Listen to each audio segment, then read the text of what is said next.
Hello दोस्तों, इस video में हम लोग डिस्कस करेंगे अगेन 28 जनवरी के जो भी टॉपिक्स थे, कुछ टॉपिक्स रह गए थे जो प्रीलिम्स फोकस हो सकते हैं यूपीएससी आईएएस के लिए और स्टेट बीसीएस के लिए भी, और जो वनडे एग्जाम्स होते हैं एसएससी बैंकिंग और रेलवेज वगैरह के लिए, तो उनके लिए भी काम आ सकता है ये। बहुत 4 से 5 न्यूज़ है 28 जनवरी की, तो मैं आपको डिस्कस करूँगा उसमें। ठीक है, तो पहली जो न्यूज़ थी वो थी रिपब्लिक डे के बारे में। ठीक है, जो 76 76वां जो गणतंत्र दिवस था 26 जनवरी जो बनाया गया था, उसकी परेड के बारे में जो न्यू दिल्ली में हुई थी। ठीक है, तो बेसिकली क्या था कि उसमें जो चीफ गेस्ट थे वो थे प्रबोवो सुबियांतो, जो इंडोनेशिया के प्रेसिडेंट हैं। ठीक है, और अब एक चीज़ मैं आपको इसमें ना उससे पहले सबसे पहले मैं आपको एक चीज़ क्या बोलते हैं क्लियर करूँगा और थोड़ा समझाऊंगा कि आपको मुझे नहीं पता कि इन लोगों को पता होगा, क्योंकि मुझे नहीं पता था जब मैं कॉलेज टाइम पता, और जनरली लोगों को नहीं पता था, नहीं पता होता है कि इस चीज़ के बारे में कि फ्लैग होस्टिंग क्या होती है और फ्लैग अनफ्लरिंग क्या होती है। ठीक है, और तो मैं आपको बताऊंगा कि जो फ्लैग होस्टिंग होती है ना, वो इंडिपेंडेंस डे पर इंडिपेंडेंस जो स्वतंत्रता दिवस होता है वहाँ किया जाता है। मतलब उसमें इसमें क्या होता है कि जो फ्लैग होता है ना वो नीचे की तरफ होता है, उसको उसकी होस्टिंग की जाती है। मतलब होस्टिंग होता है मतलब किसी भी चीज़ को ऊपर उठाना, रेस करना, ऊपर ले आना। तो रस्सी खींची जाती है नीचे की तरफ और वो फ्लैग ना ऊपर चला जाता है, तो उसको फ्लैग होस्टिंग बोलते हैं। ठीक है, इसमें भी ये मतलब बेसिकली ये बता रहा है, और इसको कौन करता है बेसिकली इंडिया में, ये इसको पीएम जो भी देश का प्रधानमंत्री होता है वो करता है।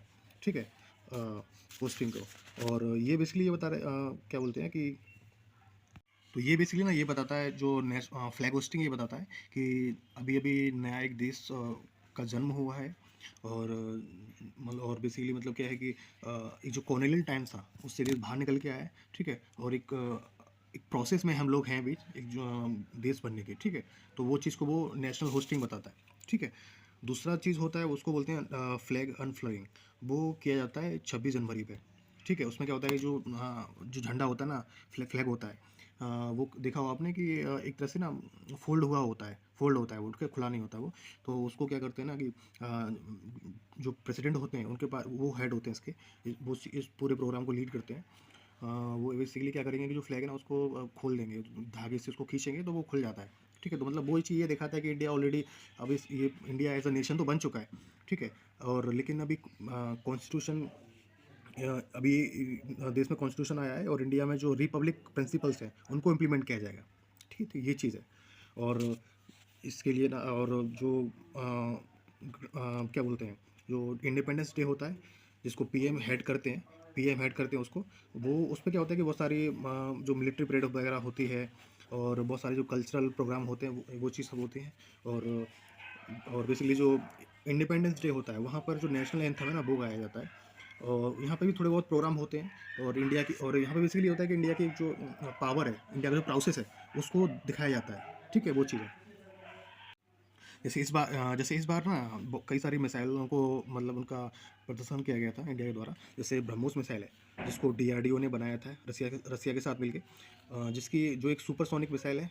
सुपरसोनिक मतलब जिसकी जो स्पीड है ना वो ऑलमोस्ट जो मैक मैक जो स्पीड मापी जाती है वो 2.8 से 3 मैक होती है उसकी स्पीड। ठीक है, और उसकी जो रेंज होती है वो 500 किलोमीटर तक होती है। ठीक है, ब्रह्मोस मिसाइल की। उसके बाद उसके अलावा पिनाका मिसाइल वगैरह थी, वो भी दिखाई गई। जो पिनाका मिसाइल है वो क्वासी बैलिस्टिक मिसाइल है, बेसिकली बैलिस्टिक मिसाइल सिस्टम है जिसकी रेंज होती है 90 किलोमीटर तक। ठीक है, जो परले मिसाइल है वो एक मल्टी रॉकेट लॉन्च सिस्टम है। ठीक है, जिसकी रेंज होती है ऑलमोस्ट 150 से 400 किलोमीटर दूर तक। ठीक है, ये भी डीआरडीओ के द्वारा ही चीज़ें डेवलप की और मैन्युफैक्चरिंग की गई, मतलब डेवलप की गई और मैन्युफैक्चरिंग इनकी जो सब्सिडरी कंपनी होती हैं और दूसरी भी एक दो कंपनी के साथ इनका जो कोलैबोरेशन होता है उनके द्वारा की गई, तो वो चीज़ है। ठीक है, दूसरा जो टॉपिक था वो था बिप सिस्टम के बारे में।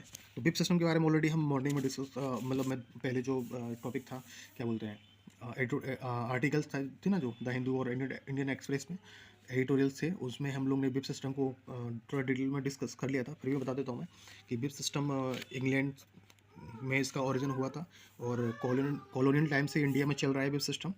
और बेसिकली क्या था कि 3 टाइप का बिप सिस्टम होता है, वन लाइनर, टू लाइनर और 3 लाइनर।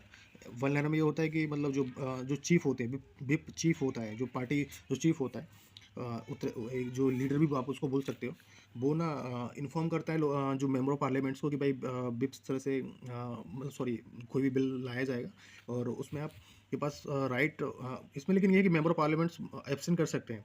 उनको ज़रूरी नहीं है कि वो प्रेजेंट हो, और बस उनको एक तरह से इन्फॉर्म कर दिया जाता है व्हिप आ रहा है, ठीक है। दूसरा जो व्हिप होता है वो होता है टू लाइनर व्हिप। उसमें जो मेंबर पार्लियामेंट से उनको प्रेजेंट होना होता है। जो तीसरा जो व्हिप होता है वो होता है क्रिटिकल, उस मतलब वो बेसिकली क्रिटिकल ओकेशंस के ऊपर लाया जाता है, जैसे no no no confidence motion है, इस तरह से, ठीक है। वहाँ पे क्या होता है कि जो पार्टी बोल रही है मेंबर पार्लियामेंट्स को, उसी पार्टी की उसी चीज़ को मानना पड़ेगा, उसी और वही चीज़ करनी पड़ेगी, ठीक है, हाउस में। और बेसिकली बस इसमें एक चीज़ क्लियर कर दूं कि ना व्हिप सिस्टम के बारे में कभी ना पार्लियामेंट कॉन्स्टिट्यूशन में कहीं भी मेंशन नहीं किया गया, किसी भी जगह पे, किसी भी आर्टिकल में, किसी भी शेड्यूल में व्हिप सिस्टम के बारे में मेंशन नहीं किया गया, ठीक है। अब तीसरा इसमें आर्टिकल है वो ट्रीज़ के बारे में। जो चिनार ट्री है, जो बेसिकली जम्मू कश्मीर और बेसिकली ईस्टर्न हिमालय, तो जम्मू कश्मीर और चेनाब रीजन, चेनाब वैली और पीर पंजाल वैली, वहाँ पे मिलता है, ठीक है। तो बेसिकली ये है कि ना ये जो ट्री है ना उसको ना काफ़ी थ्रेट्स हैं, उसको वो काफ़ी एक्चुअली क्या है ना कि वो मतलब एक तरह से काफ़ी ना उसके नंबर ना कम हो गए हैं, ठीक है। तो उसके कारण है अर्बनाइजेशन की वजह से, क्लाइमेट चेंज की वजह से उनकी जो ग्रोथ है वो हार्म हो रही है, वो डैमेज हो रही है, वो उतने उस तरह से ग्रो नहीं कर पा रहे, ठीक है। दूसरा उनकी इलीगल माइनिंग होती है टिम्बर के लिए, मतलब लकड़ी के लिए। चौथा बहुत सारे जो डिफरेंट तरीके के जो डिजीज़ होती हैं, पेस्ट होते हैं, उनसे भी वो इन्फेक्ट हो जाते हैं, तो ये भी है, ठीक है। तो इस चीज़ को रोकने के लिए ना गवर्नमेंट क्या कर रही है, जियो टैगिंग कर रही है डिजिटली। मतलब इनको उसके थ्रू क्या करेगी गवर्नमेंट कि उनको एक आइडेंटिटी देगी, जियो टैगिंग के थ्रू उनको एक आइडेंटिटी देगी थ्रू आधार। जैसे आधार कार्ड होता है ना, हर किसी के इंडिया में आधार कार्ड है, उसको आइडेंटिफाई करने के लिए जो सिटीजन है, ठीक है। तो उसी चीज़ को ना एक आइडेंटिटी जैसे दी गई है लोगों को, तो उसी तरह से जो चिनार ट्री हैं जम्मू कश्मीर में, उनको भी एक आइडेंटिटी दी जा रही है, ठीक है, थ्रू आधार नंबर, ठीक है। और उसके थ्रू क्या करेंगे वो लोग, जो जो चिनार जो ट्रीज हैं वो कितने हैं, कितने नहीं हैं, कितने ग्रो कर रहे हैं, उनके ऊपर जो क्लाइमेट चेंज है, उनकी लीगल माइनिंग है कितनी हो रही है, और किस तरह से वो मतलब इकोलॉजिकली वो अडेप्ट कर पा रहे हैं, नहीं कर पा रहे हैं, ठीक है। उस चीज़ को वो मॉनिटर करेंगे और कंजर्व करेंगे, ठीक है।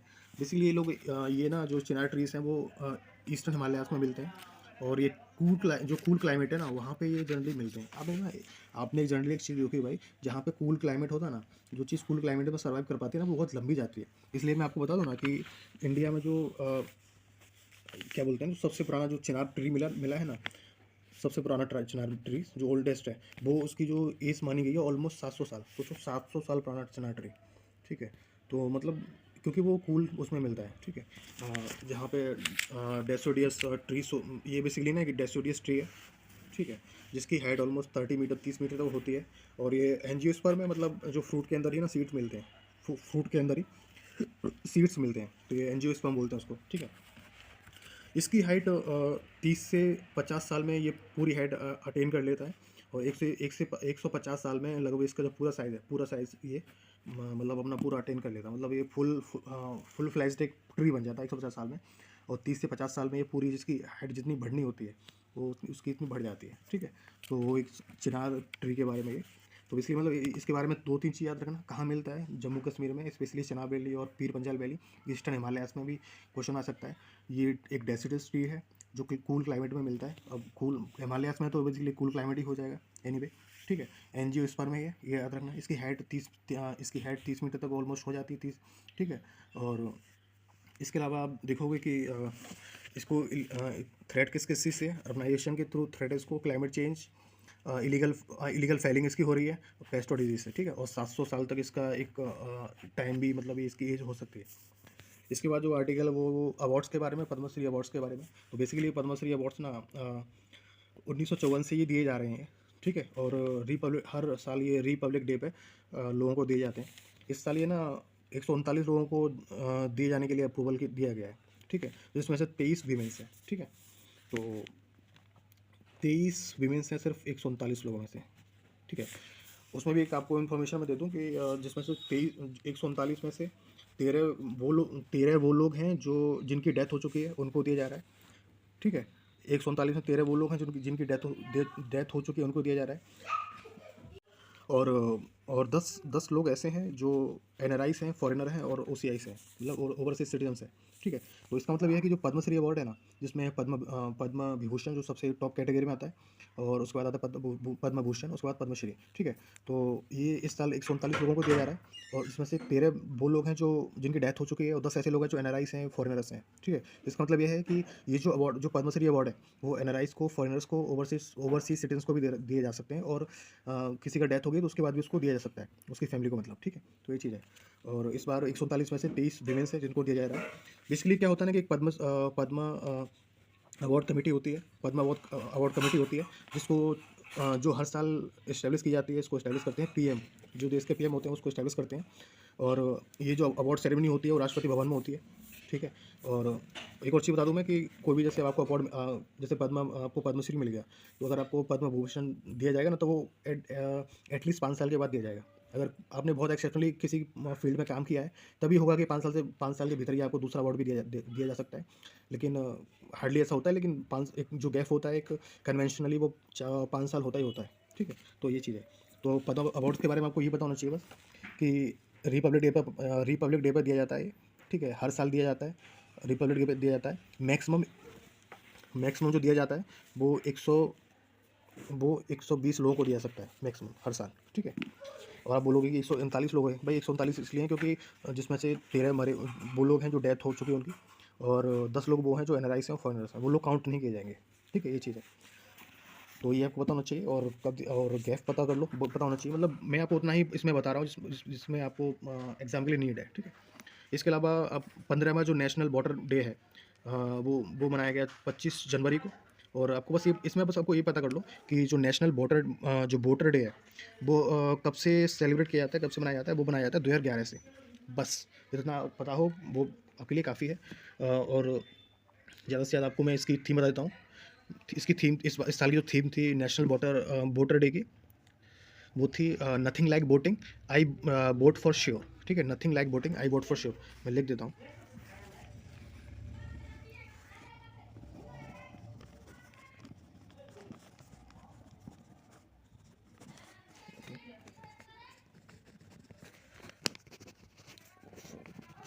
ठीक है। तो इस साल की जो थीम थी ये थी, इस साल की थीम ये थी, nothing like boating, I boat for sure. तो बस यही बताना चाहिए इस चीज़ के बारे में। तो बस यहीं पे ख़त्म हो जाएगा ये डिस्कशन, प्रीलिम्स बेस्ड डिस्कशन था मेरा ये। तो इसमें 4 टॉपिक हम लोगों ने डिस्कस किए। जो रिपब्लिक डे पे परेड हुई थी, उसमें इंडिया ने क्या शोकेस किया। दूसरा जो टॉपिक था वो था बिप सिस्टम के बारे में। तीसरा जो टॉपिक था वो चिनार ट्री के बारे में था, ठीक है। चौथा जो टॉपिक था वो था पद्मा अवार्ड्स के बारे में। और 5वां जो टॉपिक था वो था नेशनल वाटर डे के बारे में। तो बस यहीं पे ख़त्म करता हूँ। Thank you.